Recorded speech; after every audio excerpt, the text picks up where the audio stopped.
இஸ்ரேலுடன் இணைந்து சர்வதேச புதுமை மன்றம். கோவையில் உள்ள RVS கலை மற்றும் அறிவியல் கல்லூரியின் MBA துறை சார்பில் இஸ்ரேல் துணை தூதரகத்துடன் இணைந்து சர்வதேச புதுமை மற்றும் மதிப்பு உருவாக்க மன்றம் தொடங்கப்பட உள்ளது. இது தொடர்பாக RVS கல்வி நிறுவனங்களின் நிர்வாக அறங்காவலர் டாக்டர் செந்தில் கணேஷ் பெங்களூருவில் உள்ள இஸ்ரேல் துணை தூதரகத்தின் தூதரக தலைவர் ஓர்லி வெய்ஸ்மேனை சந்தித்து ஆலோசனை நடத்தினார்.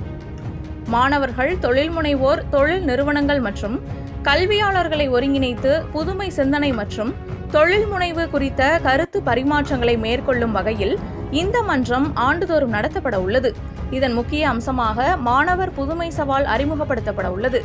இதில் மாணவர்களின் குழுக்களாக இணைந்து நிஜ வாழ்க்கையில் உள்ள பிரச்சனைகளை கண்டறிந்து அதற்கான புதுமையான தீர்வுகளை உருவாக்க உள்ளனர். மாணவர்கள் உருவாக்கும் சிறந்த தீர்வுகள் 2027ஆம் ஆண்டின் முதல் காலாண்டில் நடைபெற உள்ள சர்வதேச நிகழ்வில் தொழில்துறை பிரதிநிதிகள் முன்னிலையில் சமர்ப்பிக்கப்பட உள்ளன.